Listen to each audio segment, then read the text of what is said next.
Hello and welcome to The Edge. Today, we explore the business behind flavors. Food is passion, but sustainability requires structure, numbers, and strategy. My guest on this episode is a chef who has turned creativity into commerce, curating menus, building restaurants, and redefining food presentation. She is Linda Ajala, popularly known as Chef Lynn. Welcome to The Edge. Hi, my name is Linda Ajala, and I'm a chef, and I like to tell stories through food.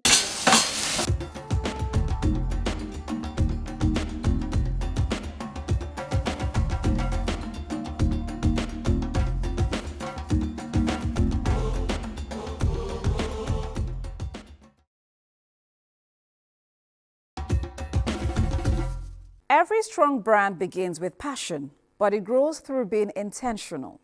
Let's go back to where the journey began for Chef Lynn before it grew into the inspiring business it is today. I started cooking as early as 8 years old, and I've always had a love for food. My mom taught me how to cook from early, and from there we experimented with a couple of things. We used to watch shows back in the days, and I think that's where my love for cooking started from. And I started cooking like that, small, bits by bits. Growing up in a large family, a Yoruba family, we like to host events. So I started also watching all the caterers that used to cook for us during events. I started learning bulk cooking even at a young age. And it stayed with me. When I was in the uni, I found myself making food for my friends when they had parties. I was always very eager to just cook. There's a lot of people together, I wanted to cook for them. I like to share my food with people. I wanted to see what they had to say about what I've cooked and how it is. And over time, it became a passion. When I remember in 2013, while I was working, and I started soup in bowls. That's how I started. I just wanted to do something on the side. You know how like I just want to do something else. I want to make some extra money.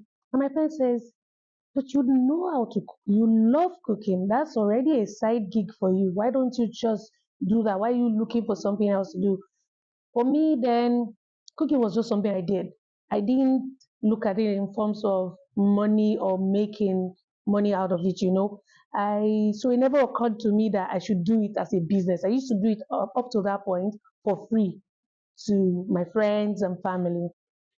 I was like, oh, it is a great idea, and that's how I started. That was my entrance into the culinary space. I started selling soups in bowls.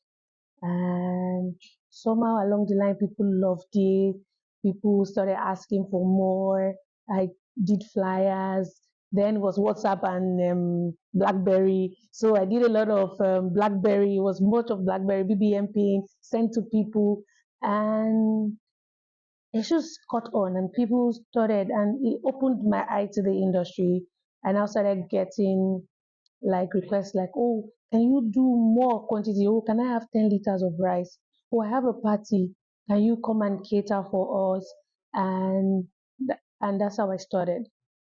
Along the line, after I've gone into the business, I think I ran a couple of canteens. I think I did GT Bank, I did for CBN.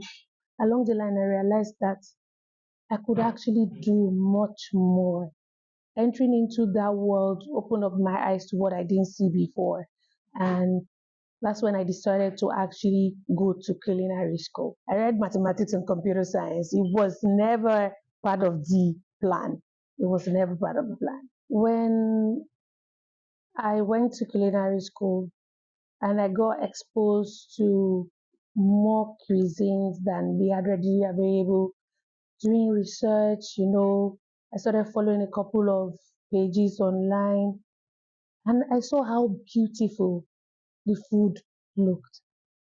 Now, I've always loved Nigerian food, and at that point in time, I realized early that we did not have a representation in the international market. Like, I felt like How can we not have a space in the international market? How can people not love our food? Like our food is fantastic. I know I'm biased, but I feel like our food is the best in the world. So but it was glaring to me that we we were not styling our food. And there's a saying that we eat with our eyes first. Yes? And so, if we wanted to introduce other people to our meals, which is one of the things I've always wanted to do, I want other people to love our food. I want to share my food experience with someone that is not even from Africa. I want you to go on an Amala journey with me, see what it is like. But for most people, it does not go beyond seeing. As soon as they see, they cannot relate based on where they are from, their ethnicity, and all of that. And so it prompted me to want to style. So I followed a lot of people online, people that had already started breaking the barriers for us, Chef Stone, Chef Rex, people that had already started doing things with the Nigerian food. And I saw that it was possible. We just needed to imagine it. And that's how my journey started. I've done Amala, and that went viral and a lot. I mean, there was backlash, there was good review. I've done Abacha, I've done almost practically anything I can lay my hands on. I've done I've done Abacha, I've done Moi Moi, I've done Pap, I've done Akara. I've named the food and I've probably done it. Eforiro, pounded yam. I saw it is something we eat every day. I try to reimagine how else I can plate it apart from what we do regularly. But for me, replating our food does not mean changing our food. That's just how we see it differently. But I always ensure the flavors remain the same. So we are not changing our food, so to speak, because a lot of people misconstrue food styling to, oh, we don't like our food and we want it to look Oyibo, so to speak. No, we are just restyling for what you see. It looks different, but it's still the same thing you are eating. Flavors are intact. The way we make the food is still the same way, but just styling it differently. Quite a story. Sounds like passion turned into profit. Time now for Money Minute. Good food brings customers in, but good numbers keep the doors open. Here's a quick look at the economics of running a food business.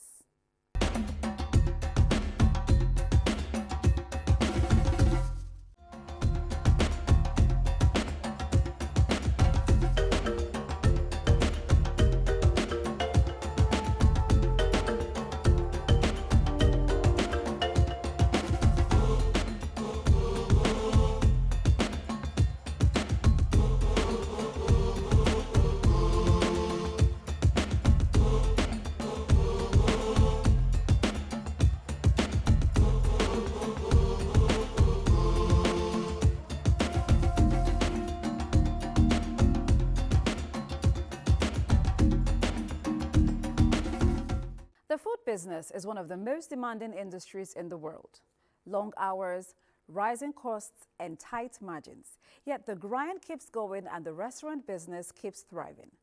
Let's talk about the real work behind the kitchen doors, the heat, the race that all translates into a colorful dish. One of the biggest challenges as an entrepreneur would be staffing in Nigeria, which I've come to realize in recent times. Staffing is a big issue.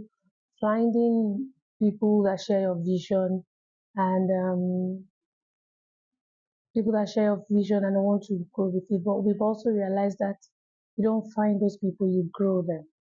So it takes time. So we are going to grow with people that understand us and they see the vision that we are seeing. Another big challenge, of course, is with the economy right now is the overhead cost. Running a restaurant can be quite expensive with overhead costs, lights, diesel, all of that. So that's another challenge. And in the food sector, availability of ingredients is also a big challenge. We have things that are seasonal, pricing, you buy things today because our pricing system is not We don't have a stable pricing system. So you have to price your items based on an average. For instance, you can buy a basket of tomatoes today for 7,000, and next week you go to the market, it's 10,000. And no apologies, no stories. You have to buy it at 10,000, which can make running a business a bit difficult, especially if you are not used to the marketing system in Nigeria. It's tough, but we'll find a way to manage it by putting systems in place. So you have to stay creative. If you put systems in place, you'll be able to stay creative. Of course, you keep researching, you keep reading up on new trends, new discoveries about plants and grains and all of that. There's a saying that if the business is dependent on you, then you don't have a business. You still have a 9 to 5. You need to be able to the business needs to be able to run without you. So you need to put proper systems in place such that whether you're there or not, the business runs. That way it helps you to do other stuff like being creative, do collaborations if you have to travel to learn about new recipes and all of that. And in my experience, travel has also helped me to be creative, being able to see other people's culture, even within Nigeria, has helped because there's so much food even here that we do not know about, because of where we live or who we are. So if I grew up in the Southwest, I probably know a lot about Southwestern food, but I have absolutely no idea about what's cooked in the North and how they do it. So there's so much. So we travel, that's also gets your creative juice running. A few years back, 13, 14 years, I used to feel like, you can do everything off the top of your head. You're just going to tell this person this. I realized later on that it doesn't work that way. You need to have systems, you need to delegate, and you need to be specific when you're working with people. You need to let people know that this is your deliverable. This is what is expected of you. You should not be vague in any way. People should know what is expected of them and when they are expected to deliver it. If you can do that, you will at least have a business that runs 60 to 70% smooth, and you can now do other things to take you up to 90, 100. But you need to put systems in place if you want to run a business anyway. Systems, pricing. That's another thing. I did not do my pricing right, and I'd already taken the job. When I started buying items, I realized even before we got into the job I was going to be at a loss. And I sat down that day and I felt like I was going to quit because it was a big order and I was going to lose so much money doing it. And coming from the corporate world, I understood that I could not go back to the customer because I had given price. We had an agreement, so I have to deliver. And I was at that point. I was like, I don't think I'm going to do this job anymore because then I'd not learned how to do pricing, and so at that point in time, I didn't know how else to do better than I was. And honestly, that day I felt so bad. I almost couldn't deliver the job because I had to source for funds to be able to do that job. That was how bad I didn't do my pricing. When you do supreme bowls and stuff like that, you're just delivering to the end customer. When you have to do an event, there's other logistics involved that is beyond the scope of someone that's doing a small business. Like, oh, you're going to have rentals, you're going to get plates, you're going to get waiters, we tend to underestimate the cost of those items. And by the time the full blown thing came, it was big. And I learned the hard way that never undercharge, never undercharge, always charge your due because you also want to do the job and do it happy. You want to deliver.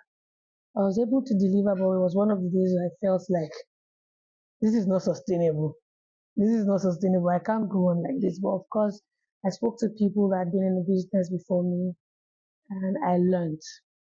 And I feel like for every point as a business person, when you find yourself in a space that you don't understand, just ask people that are ahead of you, and that's the place for mentors. And say, Auntie, I don't understand what you guys are doing in this business, but this can't be the way you guys have been running. I'm like, okay, show me, what did you do? How did you do it? And I learned. And but there will always be days like that, but we keep learning. I think I've built resilience now. If I run into that kind of problem, if I run into a problem now, I know that there must be a solution. But in my experience, patience, you need to take time to grow. You need to learn. You need to serve to learn. A lot of people are not patient. They don't want to serve. They just want to. But you need to be patient to learn the ropes so that you don't fall along the line. Learn from people that have gone ahead of you. Have a lot of patience. It's a very physically demanding job. So patience is very necessary at every point in time. Working in the kitchen, there's pressure, it's hot. And so if you're not patient, you might not learn what you need to learn. Resilience is the perfect word that describes Chef Lean's journey and explains her results. And sometimes one line captures the heart of a journey. Let's bring you that one line on our Edge Quote for today.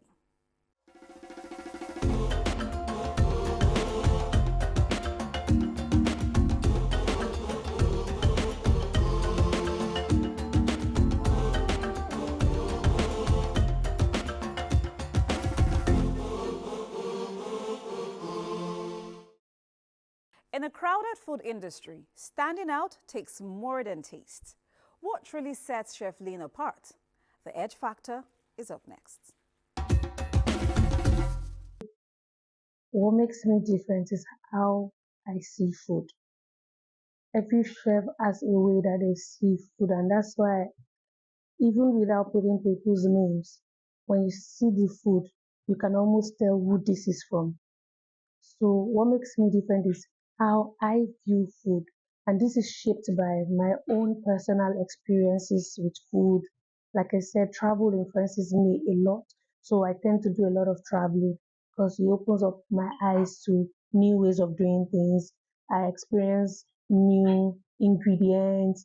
I experience similar ingredients. For me, I like to do a lot of comparison. For instance, fermentation is an age-old process of cooking that we have almost in every part of the world. But even at that, different people do their fermentation different ways. So I like to, if I'm in Japan, I want to see, how do you make your wines? How is it different from how we make ours? So comparison, you might either get a success story and might fail.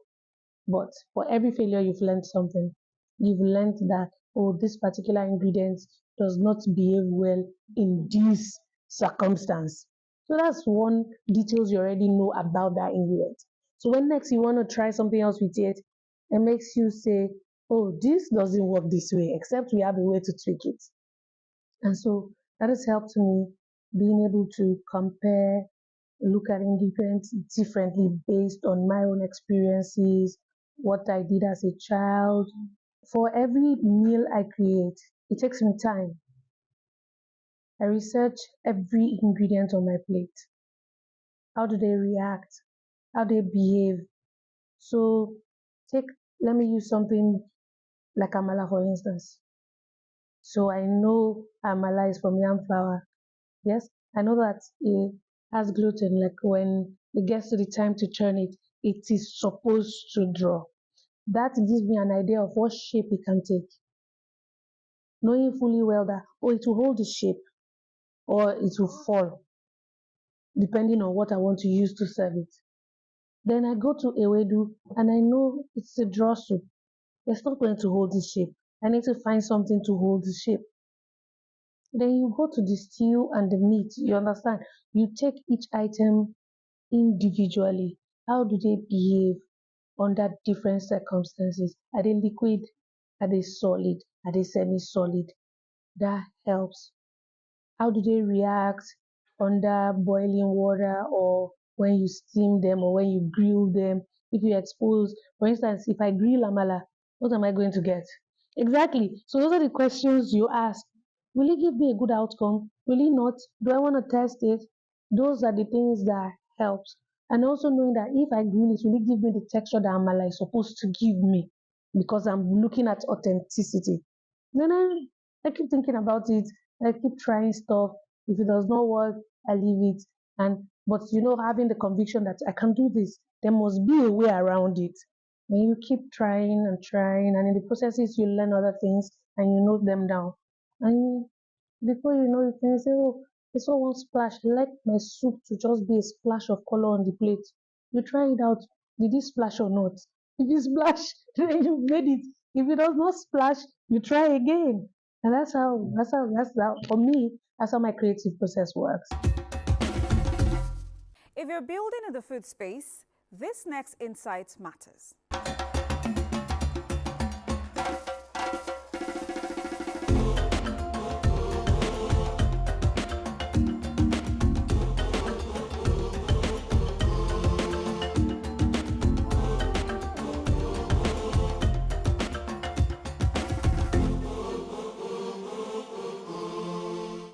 The kitchen never stops evolving.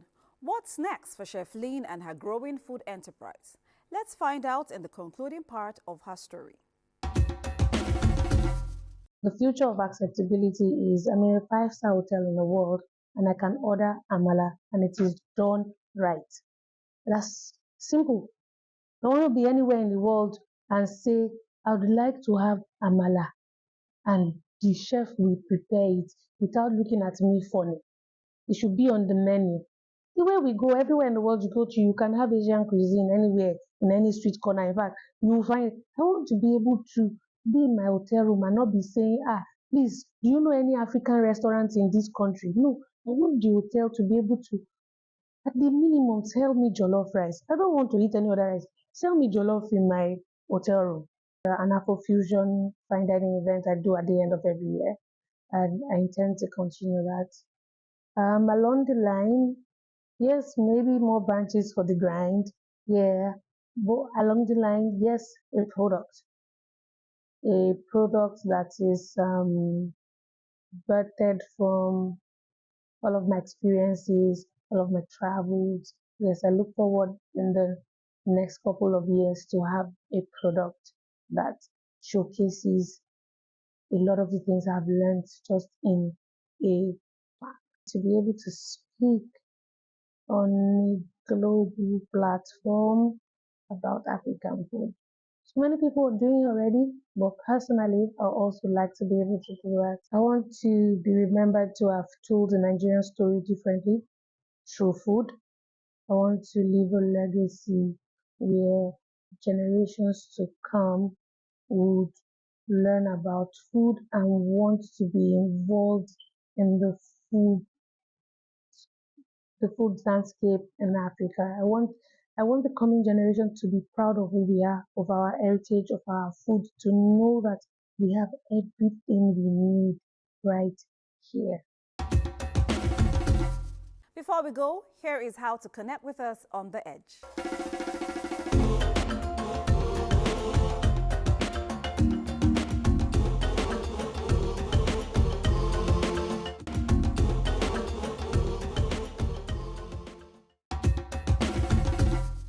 Today's conversation reminds us that passion becomes powerful when paired with discipline.